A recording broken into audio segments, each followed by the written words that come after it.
Bueno, buenas noches, hermanos. Vamos a comenzar la reunión.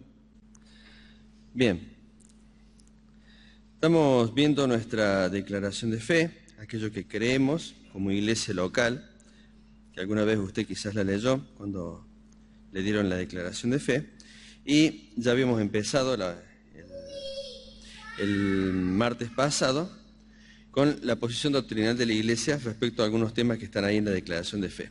El primer punto de esa declaración de fe dice así: creemos, esto ya lo vimos el martes pasado, lo leo de vuelta, creemos en la Biblia, tanto el Antiguo Testamento como el Nuevo Testamento, como única revelación escrita y acabada de Dios al hombre, la cual es verdaderamente inspirada por el Espíritu Santo. No contiene error alguno en el texto original, por lo que siendo infalible se constituye en la autoridad suprema y final para la vida, la fe y la doctrina de la Iglesia. Aquí hemos visto que hay dos cosas que hay que tener en cuenta. La primera en sí, que es a título general, es que nosotros creemos en la Biblia. Y no es poca cosa esto. Y la creemos y nos apoyamos en dos pilares fuertes. Una es que es la única revelación escrita y acabada de Dios, la única. Es decir, podrá haber escritos que hablen acerca de Dios, libros que sean inspiracionales, muy lindos, muy buenos, devocionales, que nos ayuden, pero la única revelación escrita y acabada de Dios es la Biblia. Y la segunda cosa donde nos apoyamos es que es inspirada por el Espíritu Santo. El martes anterior vimos nos explayamos un poco acerca de lo que era la revelación. Y la palabra que usábamos como palabra clave para hablar de revelación es que revelación es comunicación. Dios se comunicó. Y hablamos de Hebreos capítulo 1, donde dice que Dios, habiendo hablado muchas veces, de muchas maneras, a los padres por los profetas, en estos postreros días nos ha hablado en el Hijo.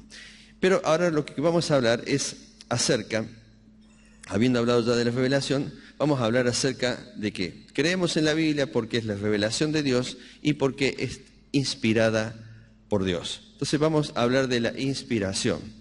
¿Qué es esto de la inspiración? Inspirarlo nos da la idea de atraer aire y ponerlo dentro de los pulmones. Es decir, traer algo que está afuera y colocarlo adentro.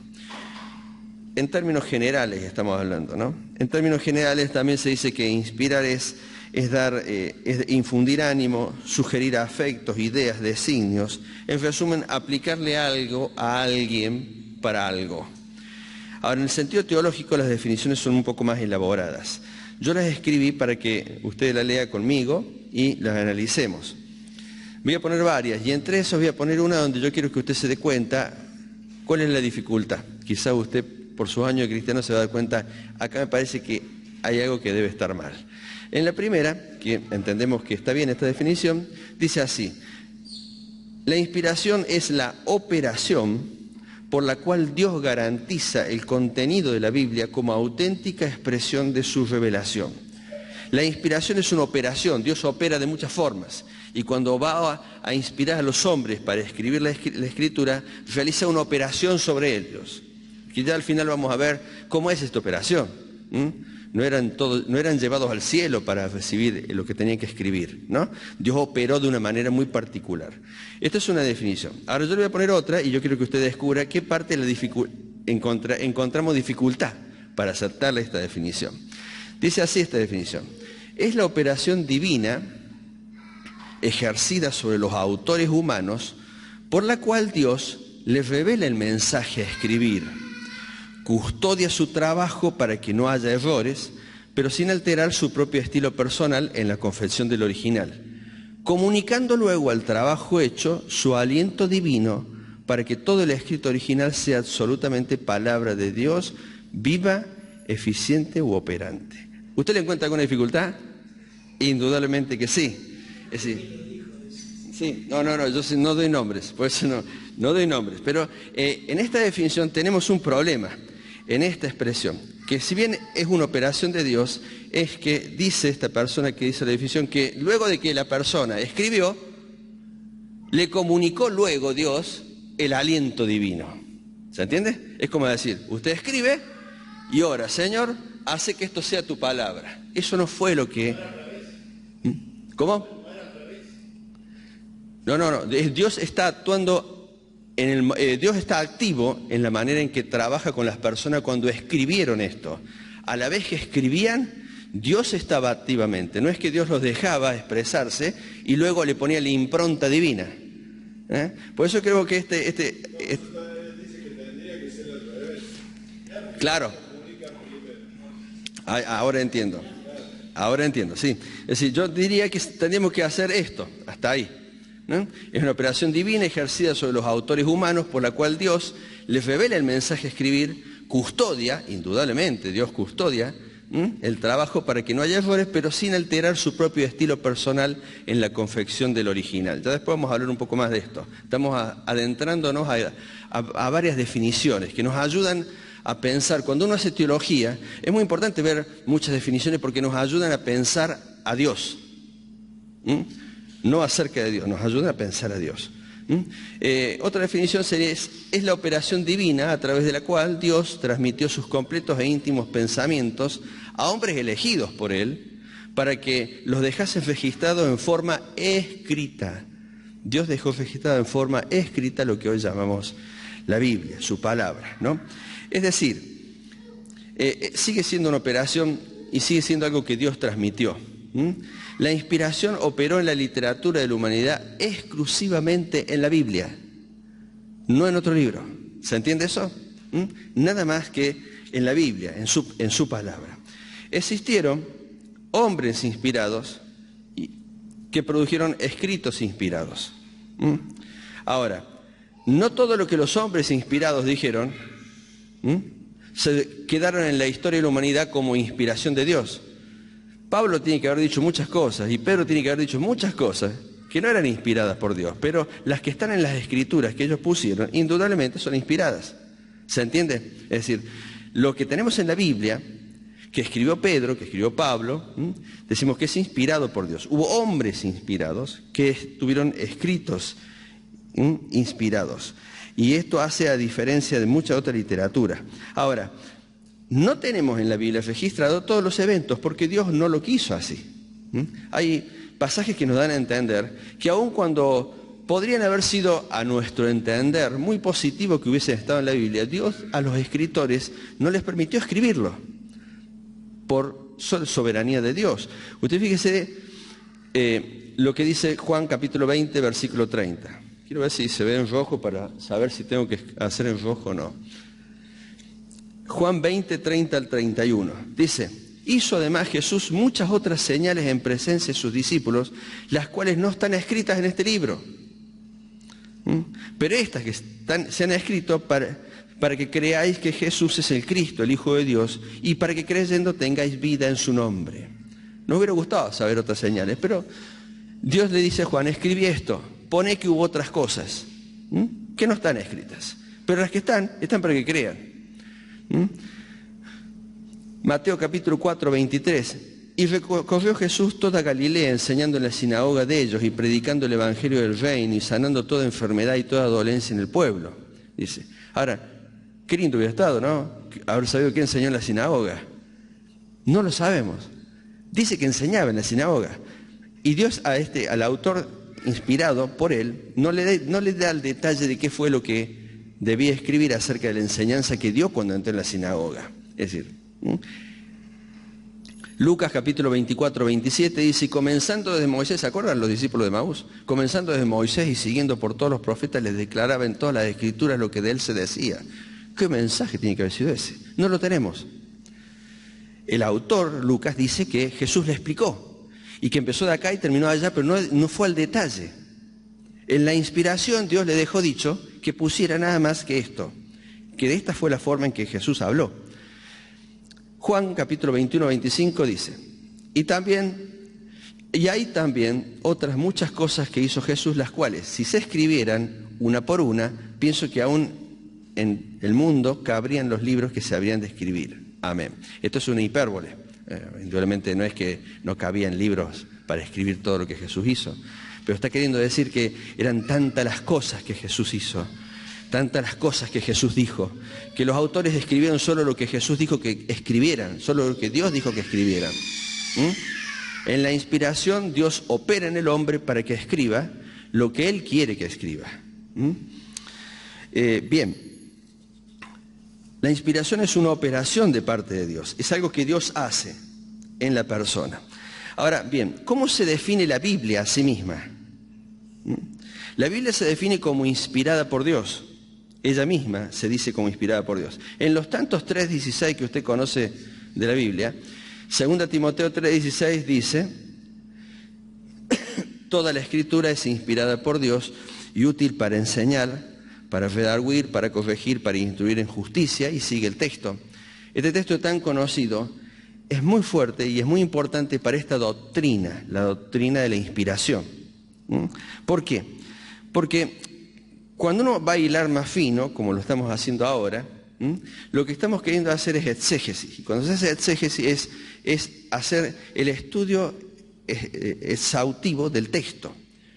Y les guste a algunos o no les guste, cuando dicen siempre estamos con el hebreo, siempre estamos con el griego, aunque no sabemos griego o hebreo, tenemos que recurrir a veces para encontrar el sentido que realmente Dios le dio a las palabras que se escribieron en griego.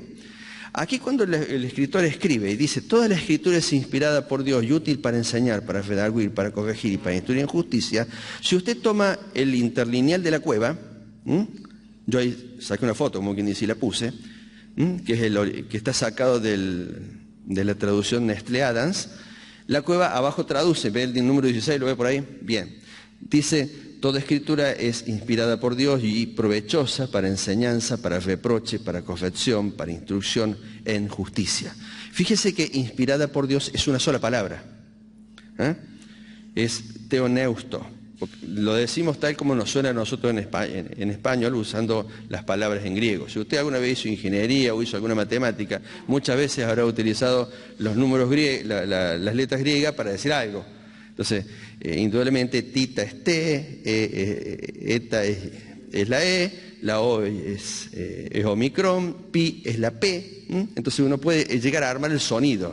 No estamos dando un curso de griego, pero usted entiéndame, porque cuando el diccionario de Vines menciona teoneusto, lo pone a esta palabra, teoneusto, la pone de esta forma, teoneusto.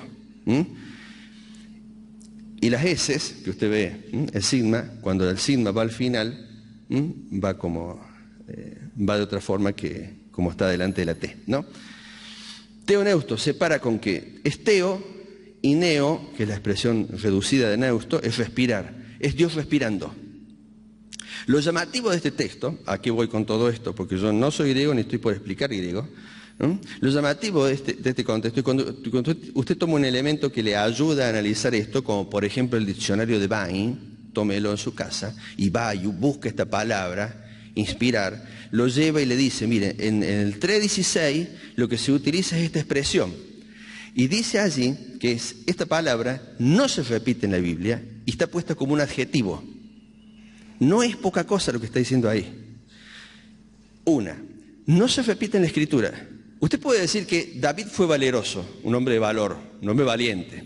Y quizá el mismo término usarse más adelante para decir, y Sansón fue valeroso. Y más adelante y decir que Pedro fue valiente cuando se paró. Y utilizar la misma palabra para decir que algo fue valioso o valeroso, valiente. Pero cuando se habla de teoneusto, está diciendo que Dios respirando se aplica nada más que para la Escritura. Y que sea un calificativo, un adjetivo, quiere decir que el único escrito que se le puede aplicar el adjetivo de inspirado por Dios, calificado por Dios como palabra de Dios, es la Biblia. Por eso, cuando usted vaya al diccionario de Vine, va a ver que después que termine todo, le pone un simbolito de una doble S. Vaya adelante, busque el significado y dice, hasta acá se acabaron todos los relacionados al término de esta palabra. ¿Qué quiere decir? Que esta palabra está una sola vez en la Biblia. Así tal como está puesta. Teoneusto. Por eso es tan importante entender que este escrito que usted tiene en su casa, que está ya muy familiarizado a tenerla, es único. Es única palabra de Dios. Inspirada de una manera que ningún otro escrito se inspiró como se inspiró la Biblia. Avanzo. Otro pasaje que habla de inspirar es 2 Pedro 1:21, nada más que acá no está puesto como adjetivo, sino como verbo. Dice, porque nunca la profecía fue traída por voluntad humana, sino que los santos hombres de Dios, habiendo hablado, siendo inspirados por el Espíritu Santo. Ahí inspirados es la palabra pero, en hebreo, en griego, y significa llevado, impelido, empujado. La persona era como que sentía que Dios le estaba empujando a escribir, si vale la expresión, el sentir de Dios, y lo plasmaba en un papel y transmitía la idea de Dios.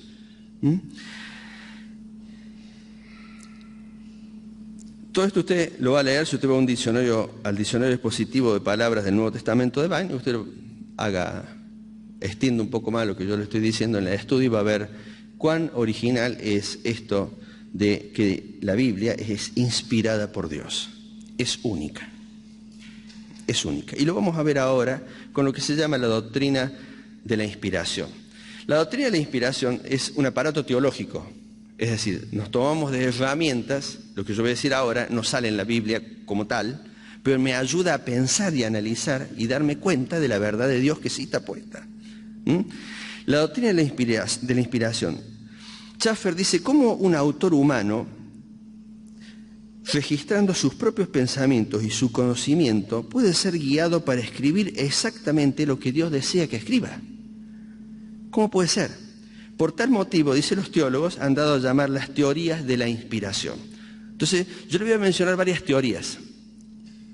Y a cada teoría le vamos a poner la objeción, y a alguna le vamos a dar el visto bueno, el me gusta y el no me gusta a lo que usted se dé cuenta que no va. Son varias las teorías de la inspiración, yo he puesto algunas nomás.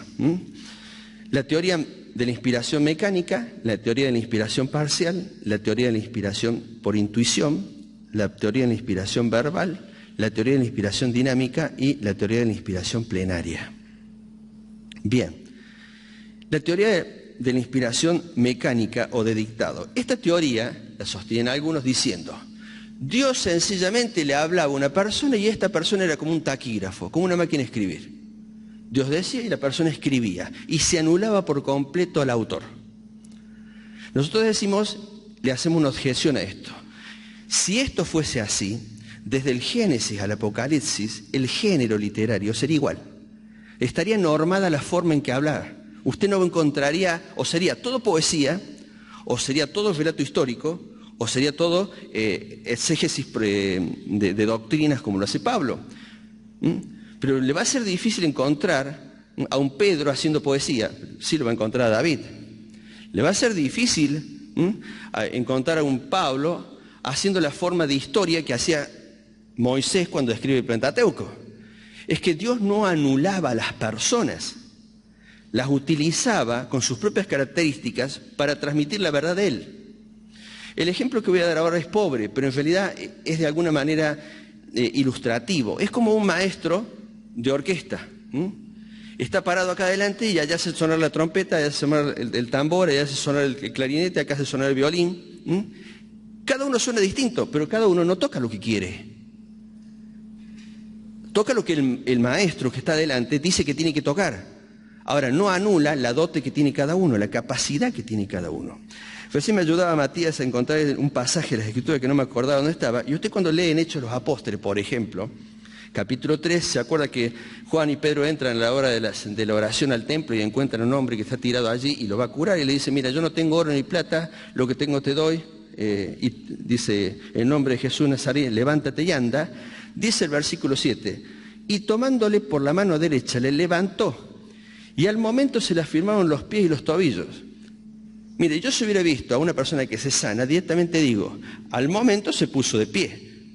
Pero el escritor dijo, se le afirmaron los pies y los tobillos. ¿Por qué dijo eso? Porque el que escribe Hechos es Lucas, y Lucas es médico.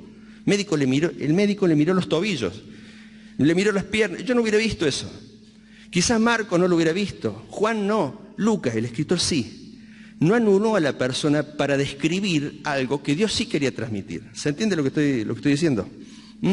Dios utilizaba esto. No tendría sentido la oración de Romanos 9 del apóstol Pablo si Pablo simplemente era un taquígrafo que le decía, decime cómo debo orar. Y él ora por Israel. Pero Dios es el que le pone el sentido en el corazón para que clame Pablo. Y es una oración que está dada por Dios a Pablo. Ya lo vamos a poder explicar quizás el martes que viene cuando hablemos de algunas cuestiones que son controversiales. Lo cierto es que nosotros decimos que Dios no anula a la persona a la cual inspiró para escribir las Escrituras. Teoría de la inspiración mecánica o dictado. Teoría de la inspiración parcial. Dice así: la Biblia contiene la revelación de Dios, pero no es la palabra de Dios. Es decir, usted nunca diga que la Biblia contiene la palabra de Dios, sino que diga que es la palabra de Dios. Si usted dice la Biblia contiene, quiere decir que de acá a acá es Biblia, es palabra de Dios, de acá a acá puede que no, porque en realidad la contiene, pero no es en su totalidad.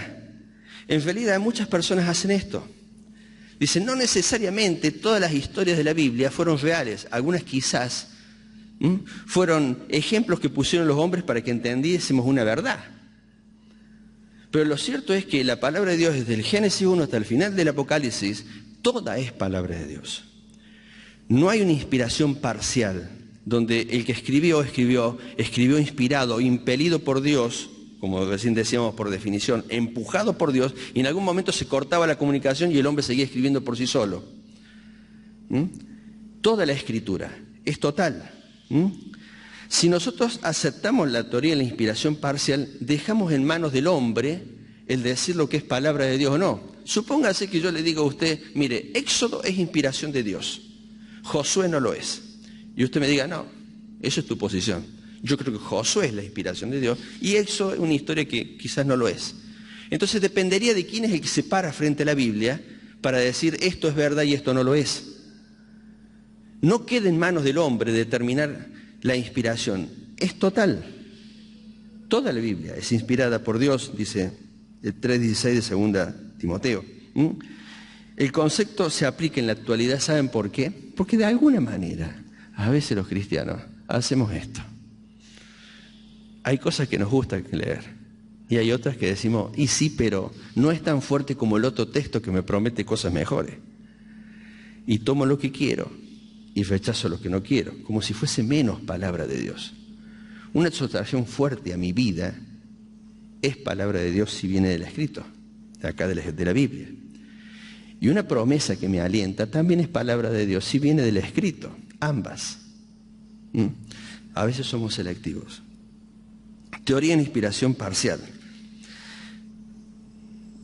Teoría de la intuición. Esta es un poco más ingenua. Los autores de la Sagrada Escritura fueron inspirados de la misma manera que los autores más destacados sobre temas filosóficos, científicos o literatura en general. Por ejemplo, diríamos que Shakespeare tuvo la misma inspiración que tuvo Pedro cuando escribió su carta. O que un García Márquez tuvo la misma inspiración para escribir sus libros que un apóstol Pablo cuando escribió Romanos. Entonces no es esa la inspiración.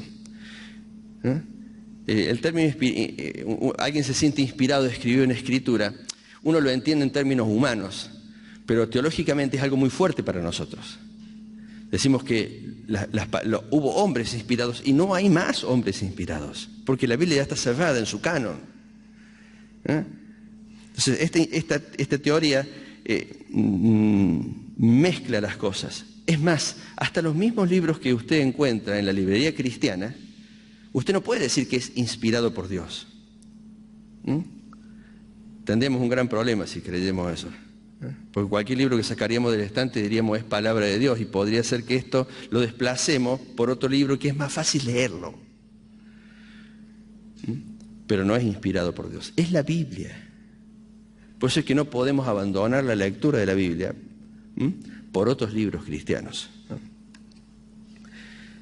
Teoría de la inspiración verbal. Esta es un poco discutida por muchos. Dios dio a los autores las mismas palabras que ellos usaron y a la vez estaban en completa posesión de una fuerza superior que inspiraba las palabras, de tal manera que las palabras mismas eran inspiradas. Palabras inspiradas, no meramente ideas. Esto no implica la anulación de la personalidad del escritor. Cuando decimos que la inspiración verbal, estamos diciendo de que Dios, cuando dictó al corazón de esta persona, operó sobre esta persona, y esa persona escribió la palabra, como la que recién dijimos, teoneusto, era porque era teoneusto, no era otra.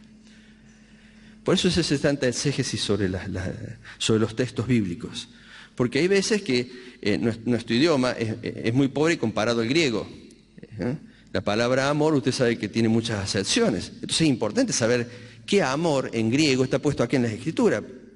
Entonces la palabra en sí fue inspirada por Dios. Dios quiso que esa palabra fuese puesto, no la otra. ¿Se entiende? Dios nunca puso eros en la Escritura. Sí puso ágape, puso storge, puso filos, pero nunca eros. Ahora, en el griego clásico está también la palabra eros, sí, pero Dios no lo usó. Es decir, la palabra misma, por eso es importante cuando usted utiliza otras herramientas para estudiar la Biblia. Archibald Thomas Robertson hace estudios sobre las palabras en griego y le ayuda a que usted se encamine en la Escritura. No quiere decir de que sin esos libros usted no va a poder escuchar la palabra de Dios. Usted lea que Dios le va a hablar. Pero cuando hace exégesis y quiere llegar un poco más profundamente, tenemos que ir a las palabras y verlas. La inspiración verbal en algún sentido es realidad en sí, porque las palabras tienen un sentido de inspiración. Dios las puso y quiso poner eso, no una mera idea. No es que Pedro dijo, la idea que Dios está queriendo decir es esto. No, esto es lo que Dios está diciendo. Y utiliza palabras exactas. La teoría de la inspiración dinámica. Esta teoría hace un énfasis adicional que no tiene nada que ver con las anteriores, pero está como teoría, yo se la menciono, ¿no? Diciendo que la totalidad de los libros, cada cual en su lugar, son expresión de Dios y no nos conducen a ningún error. Teoría referida a la unidad del pensamiento. Es decir, la Biblia está hilvanada, libro por libro. No es que hay un libro que esté descolgado, perdón por la expresión. Pero, o sea, Moisés no se sale del hilo de las cosas que está diciendo los otros autores. La historia de la salvación está registrada en las Escrituras. Si bien estaba en el pensamiento de Dios, ¿cómo iba a ser la salvación del hombre a través de la cruz de Cristo? Ya antes de la fundación del mundo, cuando Dios crea el jardín del Edén y Dios ve que el hombre peca y arranca una historia que usted no se hubiera pensado. Dios toma a Abraham y a Sara. ¿Con qué idea? Hacer un pueblo. ¿Con qué idea? Hacer una tribu. Y de esa tribu y sale Jesús, judío.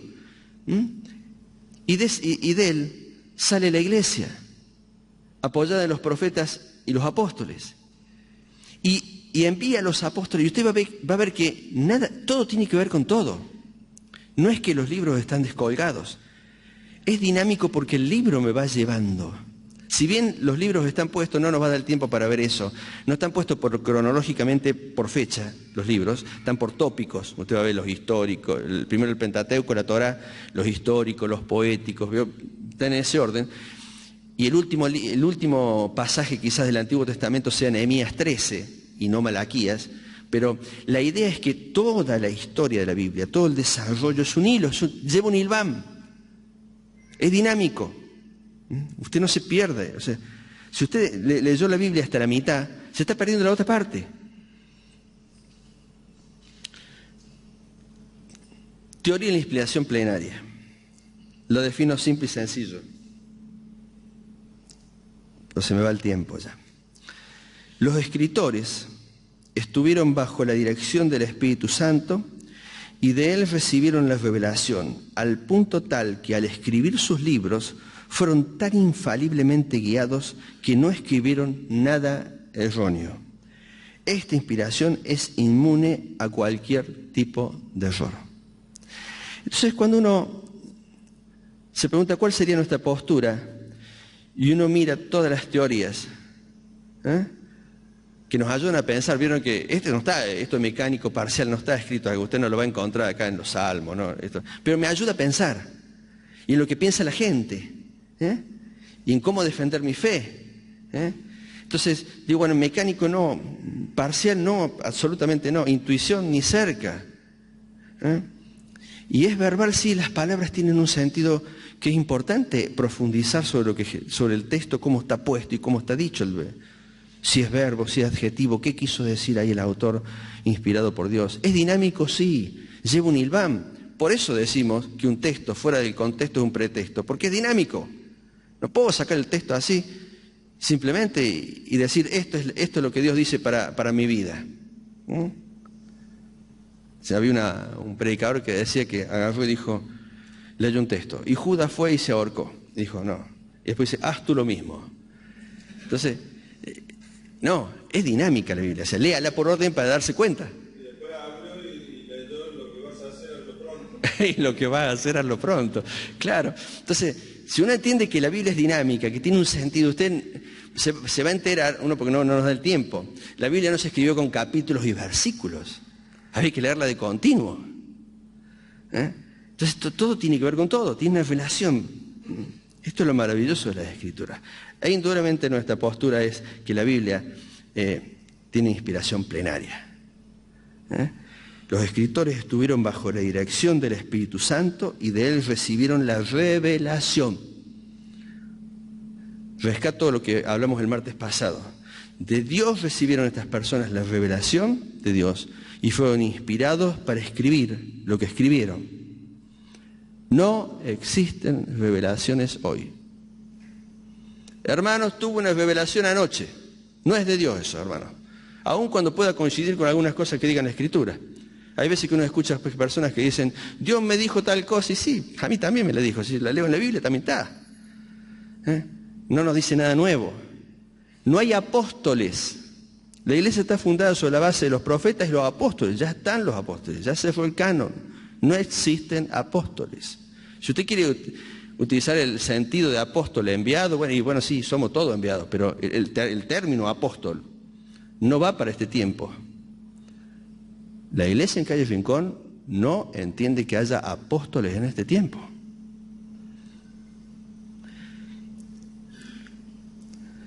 A tal punto son estos escritos que fueron tan infaliblemente guiados que no escribieron nada, estos hombres inspirados, nada erróneo. Esta inspiración es inmune a cualquier tipo de error. Eso creemos nosotros.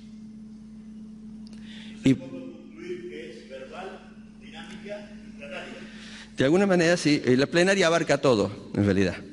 Por eso marqué nada más que plenaria, pero en realidad es verbal porque vamos al texto, vamos a la palabra, la analizamos y vemos la riqueza de la palabra y lo que nos dice. Recién veíamos la riqueza de esa expresión que nos dice que Dios respirando. Toda la Escritura es Dios respirando. Es fuerte. Y es dinámica porque todo tiene que ver, es un escrito maravilloso. Es maravilloso. Es preciso para poder nosotros definir nuestra postura, volver a lo que hablamos el martes pasado, a la revelación. Y recordamos que la palabra de Dios fue escrita por Dios a través de hombres. Y fue revelada por Dios. Y si Dios no hubiese revelado, nosotros no tendríamos nada que hablar de Dios. No sabríamos qué hablar. El hombre habla de Dios porque Dios habló con el hombre. Si no, estaríamos diciendo lo que se nos viene a la mente, lo que nos parece, y debe haber un ser superior, y debe haber algo, que puede que en ese sea amor, que puede que en ese sea justicia. Entonces, pero Dios habló y nos mostró que Él es amor, que Él es justicia, y nos dijo cómo es.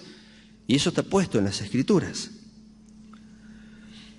Es preciso recordar que el tema de la inspiración divina está íntimamente relacionada y vinculada con la revelación divina. Dios se comunicó con los hombres. ¿Cómo? Operando en personas a las que inspiró y nos dejó este escrito. ¿Se entiende?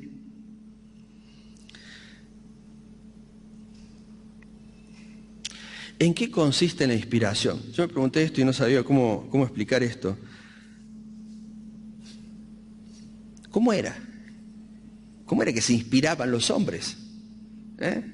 Entraron a una habitación y estaban ahí hasta que una aura aparecía y ellos decían, ahora sí estoy inspirado y escribo. Eran trasladados al cielo. La Escritura nos da una idea de la manera en que Dios inspiró a los hombres. Como definimos que la inspiración es una operación de Dios, y Dios opera de muchas maneras, usted en la Escritura va a ver que Dios operó de muchas formas para transmitirle el mensaje a los hombres para que escribieran. Es la operación por la cual Dios garantiza el contenido de la Biblia como auténtica expresión de su revelación. La palabra clave es operación. Los santos hombres, espere que me he salteado algunos textos acá, los santos hombres de Dios hablaron siendo inspirados por Dios. ¿Qué clase de experiencia? Eso es lo que estábamos por explicar ahora. ¿Qué clase de experiencia fue la inspiración? Hebreos 1:1 dice que Dios, habiendo hablado muchas veces y de muchas maneras, en estos tiempos nos ha hablado a los padres por los profetas. Pero fueron de muchas maneras las cuales Dios operó y habló. Una de ellas, por ejemplo, Dios mismo escribió. Es una expresión de Deuteronomio 31:18. Usted lo busca y está ahí el texto. Transmisión oral. Dios se encargó de esto. Es más, hemos leído, ya hay varios martes o domingos que se nos ha dicho que el mandato era que todo lo que Dios decía lo meditarás en el camino y lo dirás a tus hijos, y la transmisión era así. La escuela dominical, los hados, los era la casa. Se transmitía. El primer tiempo de la iglesia primitiva era transmisión oral. Transmisión oral era, porque todavía no estaban hechos los libros, no estaban todos los evangelios escritos. A tal punto que, fíjese, el primer relato en la Escritura acerca de la Cena del Señor no son los evangelios. Es cuando el apóstol Pablo le habla a los corintios y le dice, la noche que el Señor Jesús fue entregado, dice, tomó pan. Fue el primero, porque fue escrito antes que los evangelios escritos. O sea que si fuese por el escrito en sí, si tuviésemos que esperar a los evangelios para descubrir cómo era la Cena del Señor, no hubieran celebrado la cena nunca. Pero la transmisión oral de los apóstoles, y por eso lo importante era que para ser apóstol había que haber estado con el Señor. ¿Por qué? Porque la transmisión de la enseñanza de Jesús iba a ser oral. Y de alguna manera la transmisión oral hizo que los hombres escribieran, inspirados por el Espíritu Santo. Los libros, usted va a Josué 10, ¿vio? No está escrito en el libro tal, ¿se acuerda? No está escrito y no tenemos esos libros. Pero indudablemente esta gente iba a esos escritos y Dios le decía, toma esto, toma esto. Era una forma en que Dios operaba para inspirar a los hombres. La investigación, sin lugar a duda, Dios lo guió a Lucas para hacer una investigación exhaustiva. O sea, Teófilo, ¿se acuerda cuando empieza Lucas como Hechos? Estudiado, indagado y esto acerca de... La investigación fue guiada por Dios para que ellos pudieran escribir lo que Dios quería que escribieran. Las experiencias, visiones, sueños, eso hablamos el martes pasado, ¿no? También fue importante esto, ¿no? Es decir, Dios declara que los gentiles también eran aceptados. ¿Y cómo se lo declara? A través de un sueño a Pedro, ¿se acuerdan? Los animales que bajaban en una sábana. Entonces eso escribe después Lucas, dice, mire, Pedro tuvo esto. Dios dicta, Apocalipsis 2, ¿se acuerdan? Escribe, dice. Escribe esto, dice Dios. Escribe esto, escribe aquello, ¿no? Es importante entender entonces, hermanos, que el libro que tenemos en nuestra mano no es poca cosa. Es la Biblia, es la palabra de Dios, es la revelación acabada. Está todo. Todo lo que Dios ha querido que nosotros sepamos. No todo lo que Dios es, porque es imposible que podamos entender el ser entero de Dios. Pero está lo que, como decía el texto que leímos, las cosas que se escribieron para que creyésemos en ellas. Y está acá. Y fueron inspiradas por Dios de una manera tal que hace que este libro sea único. Única palabra de Dios. 42 minutos. Acá termino. Creo, hermanos, que nos lleva a la reflexión de pensar que, incluso para uno mismo, la importancia es saber que Dios quiso perpetuar sus palabras a través de un escrito. Y lo hizo con escritores, con hombres de distinta naturaleza. Grandes estadistas como Moisés, estudioso, muy bien capacitado en la universidad, o simples pastores, simples pescadores, o estudiantes a los pies de Gamaliel como Pablo, Dios usó hombres de distinta naturaleza, pero a todos les transmitió el mensaje porque Dios ha querido y quiere llegar al corazón nuestro. ¿No? Así que demos gracias a Dios por tener una Biblia en nuestra casa. Y darnos cuenta del tamaño de revelación que tenemos aquí. Ojalá nuestras naciones se dieran cuenta de los escritos, del escrito de Dios. ¿Tenemos una palabra de oración? Oramos. Padre que estás en los cielos, te bendecimos en esta noche el privilegio de poder abrir tu palabra, leer textos bíblicos, analizar lo que es la Biblia y darte gracias, Señor, porque no es por intuición que creemos, no es que especulamos acerca de la salvación, no es que tenemos un dejo de duda sobre si hemos sido alcanzados por tu gracia o no. Tenemos certeza, Señor, porque tú nos dejaste en tu palabra convicciones. Y queremos levantar nuestras vidas y apoyar nuestras vidas espirituales no sobre opiniones, sino sobre convicciones. Y gracias porque tenemos tu palabra. Gracias porque a lo largo del tiempo tú la has preservado. Y gracias porque ella nos dicen, nos indican, nos señalan el camino. Te pedimos, oh Dios, que nos ayudes en estos tiempos difíciles a abrir espacio cada día en nuestra agenda de trabajo, de compromisos, Señor, a poder dedicarle un tiempo a ti, Señor. Tú quieres hablarnos cada día, tú nos esperas. Ayúdanos, Señor. Danos la oportunidad de siempre estar con los ojos puestos en tu palabra, con nuestro corazón meditando y paladeando cada uno de los versículos que leemos de tu palabra. Te bendecimos y te damos gracias por haber podido estudiar un poquito más acerca de ti, Señor. En el nombre del Señor Jesucristo. Amén.